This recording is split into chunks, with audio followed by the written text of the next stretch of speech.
Did you know there are spiritual creatures / angelic beings God made called Chalkydri? In 2nd Enoch, it talks about them. It says, "And I looked, and I saw other flying elements of the sun, whose names are phoenixes and Chalkydri, marvelous and wonderful, with feet and tails in the form of a lion and a crocodile's head. Their appearance is empurpled, like the rainbow. Their size is 900 measures. Their wings are like those of angels. Each has 12, and they attend and accompany the sun, bearing heat and dew, as it is ordered them from God." So, this sounds pretty out there, doesn't it? And yet, after you've studied the spiritual realm for quite some time and read all these extra biblical texts and the Bible and realize that all of it is true and it's in all the movies, you'll realize that this is actually something real. When you look at some AI pictures or some drawings of this creature, it's kind of interesting because they actually look kind of like a glorified dragon. And if there are good versions of this creature in the sky, a spirit that God made, and it's interesting that it does accompany the sun, and it's 900 measures of anything would be quite big. If there are the good ones, there are certainly also, as the enemy has shown us, bad ones. For the second heaven is where the war is, and many near-death experienced people have seen the second heaven and have helped us understand what's really going on and the location of not only these creatures, but hell itself. For I have found out that when the angel of death comes, as told in Revelation, and hell behind him, he's actually going to be coming from the sky, and yet many think he's going to be coming from the pits, from, the abysses. And he is, as well as the locusts that the Antichrist, Abad, and Apollyon is going to unlock and kind of release these creatures from underground. There's also going to be released creatures from the sky. When I first looked this up, I saw that the Egyptian gods actually had a crocodile-headed lion creature, a god or son of a god or some kind of creature they made that devoured souls, and it was one of their pets or one of their children. The fallen did make creatures as well as giants. So then, after reading this passage, I actually couldn't believe it when I realized and found out or remembered the Marvel movies had what they called Chitauri, very similar to Chalkydri, a very similar sounding name, and the origin sounds the same, and it is described very similarly, even though this is like a fallen version of what God made. It's kind of like a buggy head or face, and yet has teeth like an alligator, but it looks kind of like a flying bug with a tail. It's just very interesting that the enemy is showing you this kind of creature coming out of the second heaven and fighting with these humans on the earth. And of course, the heroes that are fighting them, are supposed to look like good guys, but some of the heroes that are shown are actually probably glorifying some of the ancient gods. One of the first times I started getting a glimpse of what the second heaven was when I started listening to near-death experiences, like from Gabe Perriot or Janie Duvall's God Encounters show, where she interviews NDEs. Many of them say, if not most of them say, that some kind of portal took them either up to heaven through a tunnel, or it sucked them down to hell.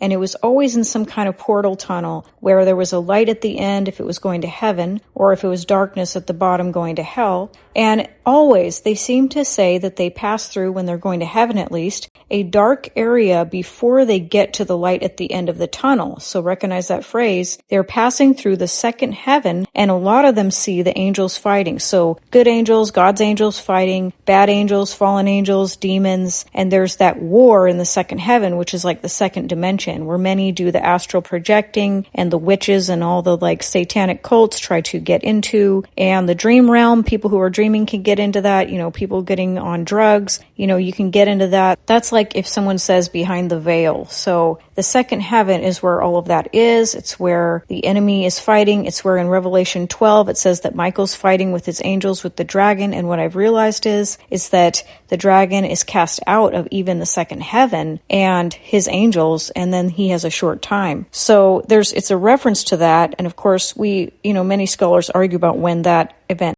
actually happens. It seems as if the second heaven is still quite at war. It's like in Daniel when God talks about how he was fighting with Michael, the prince of Persia and Media and Grecia. These are these princes and principalities that are ruling on the earth, and there's always a spiritual battle going on while these princes are also walking the earth in bodies and stuff. And as for the end days, we know that it is prophesied that it will be the worst time that ever was and ever will be. And this is something that's going to happen during the tribulation. And unlike the movies, we will not be able to defeat them. The people who are there, it says the Antichrist and his angels and all the demons, are going to be able to defeat any human that resists him. So that would be the saints, and they will be beheaded for resisting him. Anyone else will be turned into a cyborg. But what you can see here in the movies and the video games is what seems to be a fairy tale of all these portals in the sky and other places where creatures and robots and different things can come in and out of. And the enemy honestly can't wait for this to happen. In one of the near-death experiences I heard, Jesus showed him the plague of darkness and what happens before this plague of darkness. And it's a lot different than what you might expect. And it's not simply sitting in the dark like you would expect Pharaoh did with the Egyptians in the plagues during Moses' time. Now, mind you, this is after the rapture happens. So he said that the world saw signs in the heavens like a purple or green streak coming in the sky in the clouds, and everybody was amazed at these signs in the heavens. And then Jesus told him, this is not good. This is the sign before the plague of darkness. This is what happens before the plague of darkness. And so he was like, this is, the whole world doesn't understand. And he said he saw people watching TV and everybody was just like, it was all like amplified how great these signs in the heavens were. And it was like all kind of weird. And then he said that he saw a portal open in heaven. And he said he saw actual demonic, like dogs and demons and creatures of all kinds, as if they were pacing and just kind of foaming at the mouth, just like so excited, getting ready to be able to come out of this hole, out of this portal. And they were about to be let loose out of the portal of the sky from the second heaven. And then when the plague of darkness hit, it wasn't actually just a plague of darkness. And it wasn't even just, as the Bible says, a plague that kind of makes your skin crawl and eats you alive. It was more than that. It was like hell was let loose. It was also the kind of the accumulation of when it says that death will come on a horse and hell behind him. It was like hell itself was being allowed to come on the earth. And hell doesn't have light. So the plague of darkness had to do with hell being able to be like your worst nightmare and demons just scratching at your door and demons scratching at your neck. And he said it was so horrible that people were being completely, once they were let loose in the plague of darkness, basically mauled by physical, real demons. And that the Christians, the ones who had resisted the enemy, who had not taken the mark, were in their homes and they were all taped up and they had a candle and they were praying, and there was a spirit of protection, of God's protection over them. Like anyone who was not killed yet by the Antichrist was protected. But these demons, these creatures, all of the enemy's creatures were allowed to come out of the sky, and they were part of that darkness. And so it's not just that the locusts from the abyss are going to come out and hell itself. Also the second heaven will be let loose. And this made me realize that when he says, when the scriptures say that the heaven will roll up like a scroll and the stars will fall from heaven, we know the stars are angels and angelic entities. We know that wormwood is an angelic entity. We know that the burning mountains falling from the sky are talked about and referenced in Enoch. A burning mountain is an actual angel entity. He said those burning mountains were chained and they were punished. But it says also in Enoch that these angels will be allowed to be let loose before the end, before their final, punishment, which is the lake of fire. And so basically all hell will be let loose. All the fallen angels, or a lot of them, will be able to be unchained. Remember, it says, release the 4 angels buried in the Euphrates. It's not just that, it's the angel of the bottomless pit, which is, the Antichrist and Satan. All of them are going to be let loose, and hell will be allowed to reign on the earth. If you want to know what it's like to not have God in your life, that's to take away every single taste, smell, beauty, everything about God's creation, people, friendships, love, animals, good food, beautiful flowers, sunlight, daylight, everything we take for granted. Those are things God made.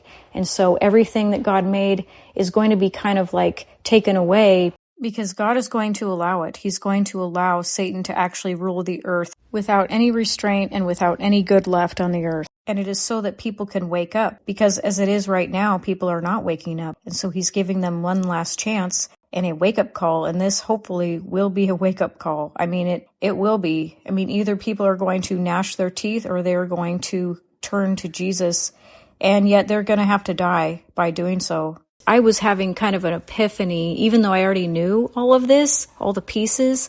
I've just recently started putting together all of this all together of when the sky rolls up. You're not going to see, I thought it was like, okay, you're going to see Christ coming when the sky rolls up. But no, the sky rolls up before. And I'm like, okay, the sky, the heaven that we see now, the first heaven is just like the sky, the clouds, the wind. That is going to be rolled up to the second heaven. The second heaven of darkness is going to be allowed to reign on the earth. That was my most recent epiphany. And before I go into the whirlwinds really quick, I just wanted to say a couple things that need to be said. First of all, that the bride of Christ is going to be taken before all of these horrible things are going to happen.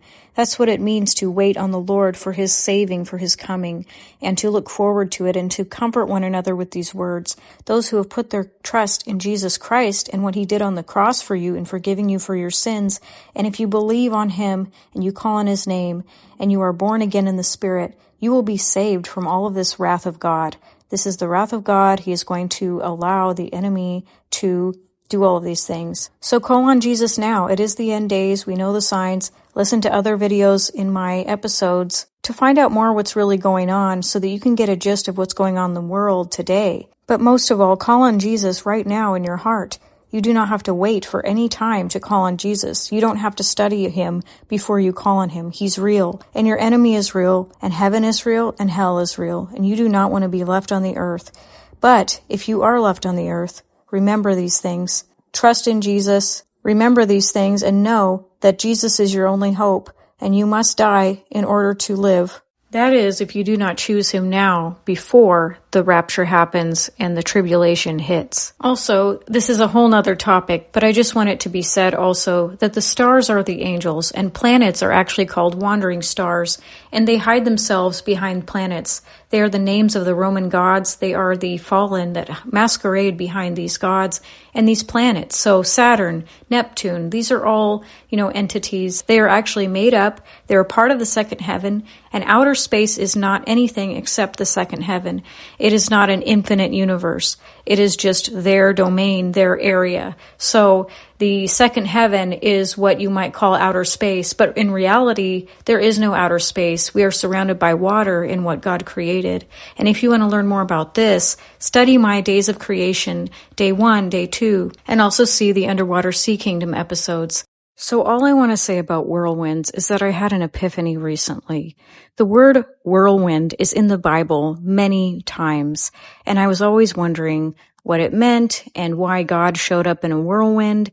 And now, after seeing all these portals and hearing about the spiritual realm and near-death experiences and going through portals and things that look like whirlwinds, I basically was like, oh, wait a minute. That has got to be a portal, like straight from heaven, where heaven is like touching down on earth and it's connected. In 2 Kings 2, it talks about how Elijah was taken up, and it says, "And it came to pass as they still went on and talked, that behold, there appeared a chariot of fire and horses of fire, and parted them both asunder, and Elijah went up by a whirlwind into heaven." So how else would he be able to get to heaven except through inside this tubular cylindrical portal that takes him straight up to heaven? In Job 38:1, it says, "Then the Lord answered Job out of the whirlwind and said, Who is this that darkeneth counsel by words without knowledge?" In Isaiah 66, verse 15, it says, "For behold, the Lord will come with fire and with his chariots like a whirlwind, to render his anger with fury and his rebuke with flames of fire." Jeremiah 4:13, "Behold, he shall come up as clouds, and his chariots shall be as a whirlwind. His horses are swifter than eagles. Woe unto us, for we are spoiled." It's interesting also that it says his chariots shall be as a whirlwind. Sometimes I wonder if the whole alien spaceship-looking thing is a chariot in the spiritual realm or something. I know that it can be built on this earth. It looks like, the same materials as an airplane, but I'm still working on the chariots and horses. It still just may look like like a chariot, a place to ride that is fiery with fiery horses. Who knows? It's a heavenly thing, and heavenly things don't always look like earthly things. Ezekiel 1, starting verse 4. And I looked, and behold, a whirlwind came out of the north, a great cloud, and a fire enfolding itself, and a brightness was about it, and out of the midst thereof, as the color of amber, out of the midst of the fire, also out of the midst thereof came the likeness of 4 living creatures. And we know that these 4 living creatures are from the throne room of God. And so this is like a literal portal that's enfolding itself. It's come down, and the color of amber is for sure a part of the color of God and heaven. And so it's like these creatures and the presence of God came through the portal. Remember when the Lord went before the Israelites in a pillar of cloud by day and a pillar of fire by night? These pillars were bringing his actual throne room presence of what they called his Shekinah glory down to the earth and to be with them and to guard them. And now, to end this video, I'm going to read you something that I literally just found last night from this Testament of Solomon, which may or may not be legit. Although whoever may have written this, if it is not legit, understood a lot of things from other texts. He refers to different instances in books like Tobit and others, and information about demons and other things. And also the demons reference Christ. So it kind of seems to me like someone went in and either changed it or something. But I thought it was interesting seeing one little passage that went along with what we were talking about. And it's kind of like, oh yeah, people seem to know about these things, although he may have gotten this information from Enoch.